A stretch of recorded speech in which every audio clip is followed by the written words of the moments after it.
So you finished writing your book and now it's time to publish it. If you've decided to self-publish and you've been doing any searching online, chances are that you've come across these two giant options for your publishing needs: Draft2Digital and Amazon Kindle or KDP.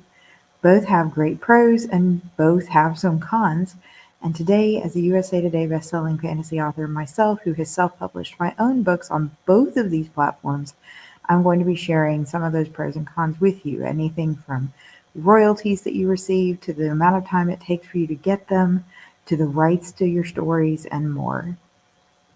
Before I dive in, I do have to say that while I am an affiliate of Draft2Digital, I am not being sponsored to make this video by either company, and both of these companies will be represented based on my personal opinions.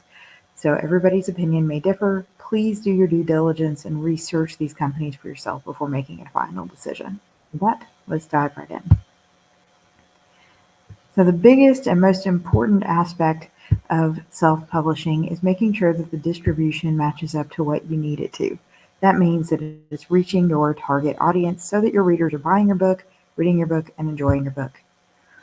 With Draft2Digital, they are built to be wide, and in publishing terms, wide means not restricted to one specific platform for selling, not only on one retailer. So when I publish with Draft2Digital for my own books, they go on Barnes & Noble Press, they go on Tolino, they go on Smashwords, they go on a whole bunch of retailers that are just managed through Draft2Digital. Draft2Digital is not available on Kindle Unlimited. By opting to put your books up with Draft2Digital, even though Amazon is one of the retailers you can choose to publish to, it would be through the regular Amazon Kindle option via Draft2Digital in that case, and not Kindle Unlimited, which is a separate program we'll get into shortly. One of the pros that I love about Draft2Digital, though, is that you can pick and choose which retail outlets you want your books to be available in. So as you can see here, there's Barnes & Noble, there's Kobo, there's Apple, there's Tolino, there's a whole list of not just stores, but also libraries and other systems like that.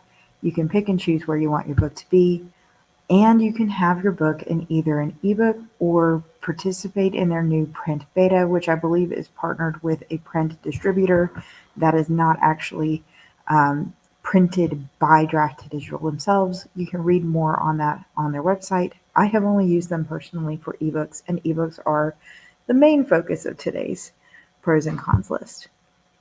Now, flipping over to KDP, you do get the option to go with Kindle Select's Kindle Unlimited program, which will help you reach readers who have Kindle Unlimited memberships in exchange for not publishing anywhere but Kindle. You can also choose, though, to go to Amazon and let them put your book up on other retailers. That list of retailers varies from Draft2Digital's a little bit, so make sure you look it up and see that if that's a good fit for you. There's also some differences in fees that we'll get to. With KDP, you also have access to Kindle Create. Kindle Create is a formatter that actually lets you go into your book's file and format it into the ebook format that you would then upload into Kindle. Right now, Draft2Digital's formatter is still sort of clunky. It's one of the things that I listed on my cons list for Draft2Digital in a separate video that I will link in the description box. But while both of them do have formatting, you get to be a lot more hands-on in Kindle, and you don't need to have a whole bunch of technical experience, which means that you can put more books out faster because you don't have to wait on an interior designer to format it for you. And finally, KDP not only has ebook and print options, both for paperback and print, which they themselves print, they also have audiobook options through their partner company, ACX. And through the ACX, you can claim rights to your book to have it made into audiobooks. You can have narrators audition, you can set up narration contracts, and then distribute it through there to Audible and things like that. When it comes to royalties, I'm not going to read every single bullet point down for you on how the royalties work, but I will let you have a second to pause both the screen for Draft2Digital here and then the one coming up with Amazon, so that you can read for yourself, because I'm a strong believer that nothing beats reading something for yourself, especially since I am not a legal expert. So you should not take my advice as legal advice, just as peer-to-peer information. With Draft2Digital, they keep a certain percentage, which we'll get into shortly. And with Amazon, they have their own percentages, which you can pause and read here. There are 2 plans with Amazon. Some of those plans are determined by how big your book is. It can be determined by the price you choose to put on the book, like 99 cents versus $2.99 or up. So I highly suggest reading over the royalty plan before making a final decision to decide on the one that's the best fit for you. So Draft2Digital, in a nutshell, the ebooks usually keep around 10% for Draft2Digital's cut, around 30% for their retailers, and you keep around 60%. And if you go back and pause the video, you can read on their royalties why this is an around, because sometimes there's fees like VAT fees that are going to be subtracted, or if you choose to publish through Amazon and you choose to publish in the lower bracket with Amazon, you could make 60% on most retailers and then only make 35% on Amazon. So it's just good to know that up front. With Kindle, not Kindle Unlimited, regular Kindle ebooks, not Kindle Select. So these are not your by-page payouts. With Kindle Direct Publishing, they keep either 65% and you keep 35%, or they keep 30% and you keep 70% based on the plans that you saw on the prior slide. You also have to pay that VAT fee if these are retailers and like the UK's version of Amazon, and they charge you a delivery fee too based on the size of the book. And while those may seem negligible in cents, when you're only making a 35% margin, those can eat into that margin just a little bit. So it's good to keep that in mind and go ahead and price your book out.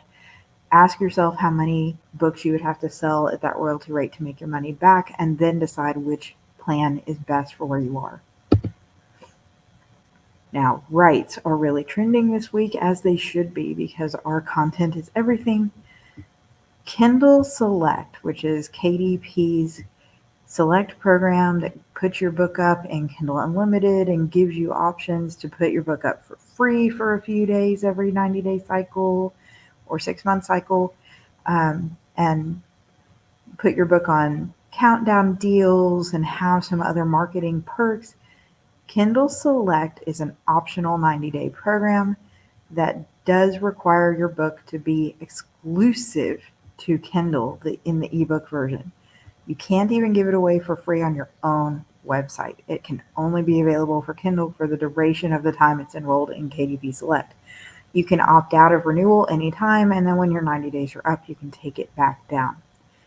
Regular KDP, though, if you don't want to enroll in Kindle Select, you don't want to have your books on Kindle Unlimited, is non-exclusive rights. And so for the books that I have on both Draft2Digital and Kindle, I do not put those books in Kindle Select, and instead I put those books up just as a regular Kindle ebook.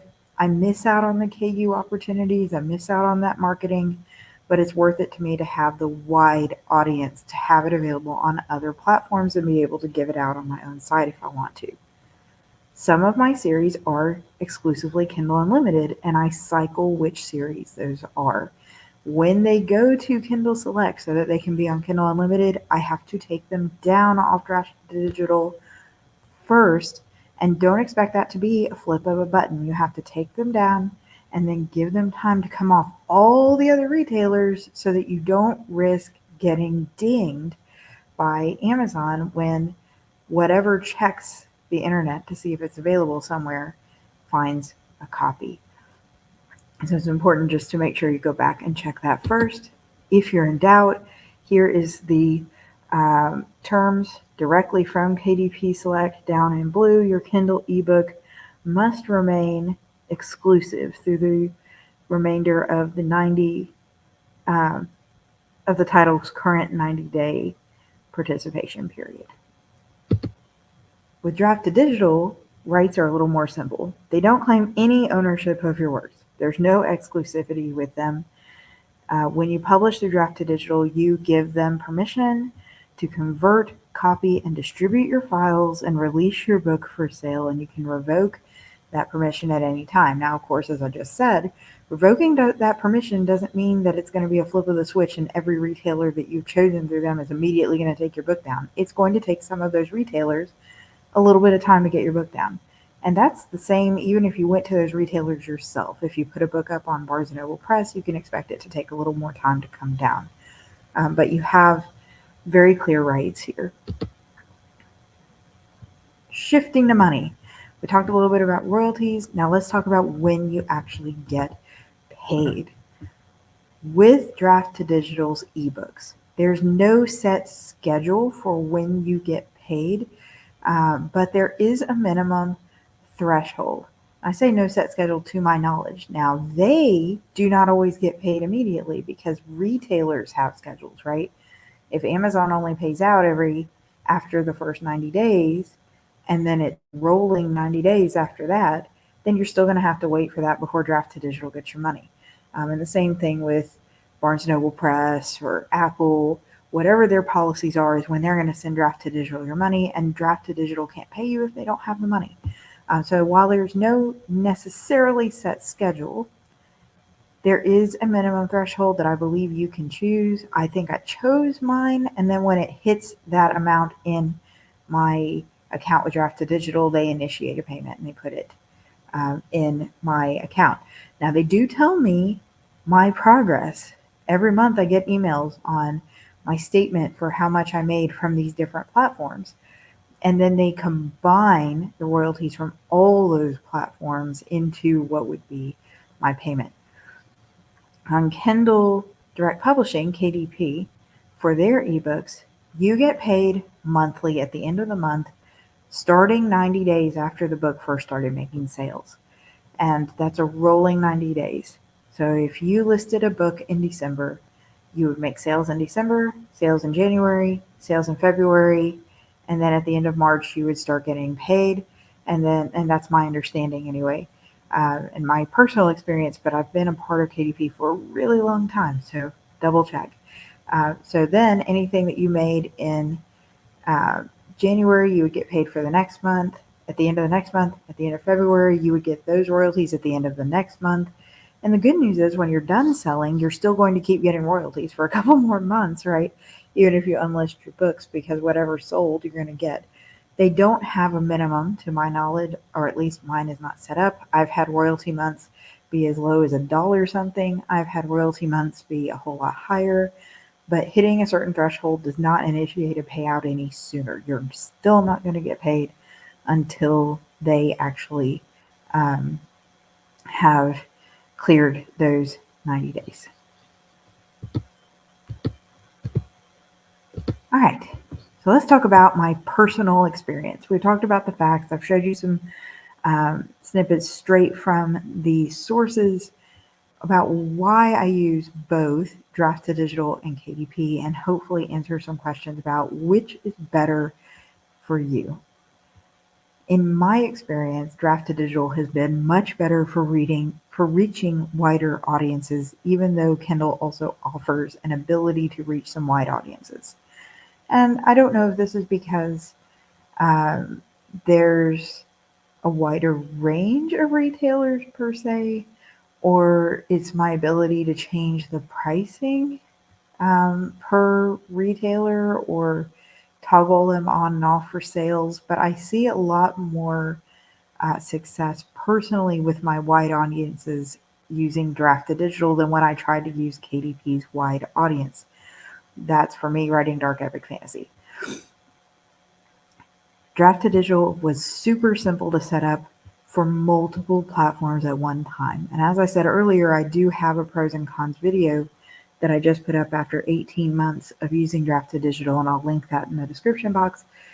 But essentially, the ease of uploading one file, one cover, and uploading the metadata like categories and keywords and the bio and the description one time, and then see it publish everywhere else was a huge ease to me, because with my debut, I manually went to Google to upload it. I manually went to Barnes & Noble to upload it. I manually went to Kindle, and each one wanted its own slight differences to the cover, its own slight differences to the interior, its own repeated bio, its repeated information. And this way it just makes it so easy. And because it's free to set up on both of these platforms, I didn't see any reason to not just use both, with the exception of the ones that I wanted on Kindle Unlimited. It also has easier promos, as I said earlier. With Draft2Digital, I can go in and set up a scheduled promo without having to have my book in KDP, the Select Publishing, or the KU Sales Marketing. With Kindle Direct Publishing, I have had to go in and manually change my prices for books that are not enrolled in Kindle Unlimited's Kindle Select program. If you are a KDP user who's not in Kindle Select and you know how to run promotions, I would love to hear more from you in the comments. With all those great things, though, there are some definite pluses to KDP that also have me publishing there.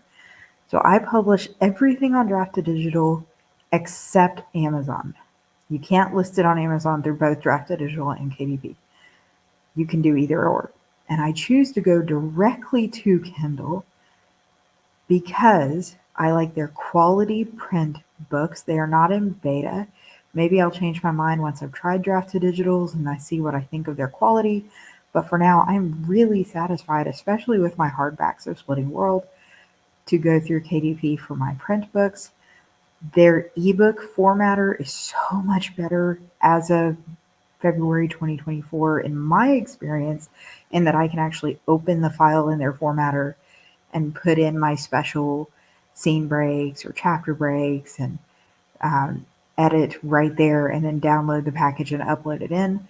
Whereas with Draft2Digital, because the way it preloads things doesn't match with the custom way I break up my chapters, I have to pay a formatter to do the design and then upload the design. So I definitely like that about using KDP for my ebooks.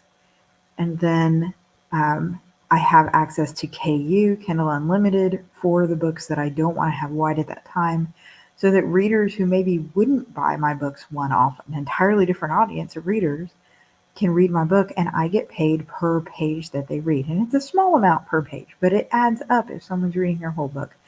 And most importantly, those readers just may not have bought it any other way. So this way, there are readers who get to experience all of my different books because I cycle which ones are up there. There's also better metrics on KDP, in my opinion, based on visibility. So I can go into KDP and tell you exactly how many sales I've made per day real time. And I can also look up other things like my royalties estimated per day, my Kindle Unlimited page reads per day. And Draft2Digital doesn't always have those real-time updates because they don't always get them real-time. Sometimes they're waiting on retailers to get them to them. They can only be as fast as the retailer you're working with. So I like not having to wait to see my stats when I go through KDP. So I hope that you found this video helpful. I really believe that if you are a new author who is wanting a very easy setup to put all of your books out, to have them available on as many retailers as you can, and you don't mind missing out on Kindle Unlimited readers, and you have a quality formatter who can format your book so it looks professional and it looks and it reads smoothly, then Draft2Digital may be where you consider looking first, and then go look at what KDP has to offer in comparison. But if you're looking to add quick ability for audiobooks and for print books, both paperback and hardback, KDP has been around a little longer when it comes to the print books, and they have established quality, as well as the ease of accessing the ACX for books that you've uploaded through Kindle as ebooks in order to get those made into audiobooks. And KDP is really ideal if you know that you write for an audience that is going to have Kindle Unlimited memberships and that they may not be willing to purchase a book as much as read through it. You can take it down off Kindle after the 90 days, the Kindle Unlimited after the 90 days, and just move it back to regular KDP and then put it up wide if you wish as well. But let me know your thoughts. What are your pros? What are your cons? What are your experiences? And what other publishing platforms have you considered for your books? Thank you all for watching. Please give the video a like and subscribe to see more indie author behind the scenes tools and tips. Take care, everybody.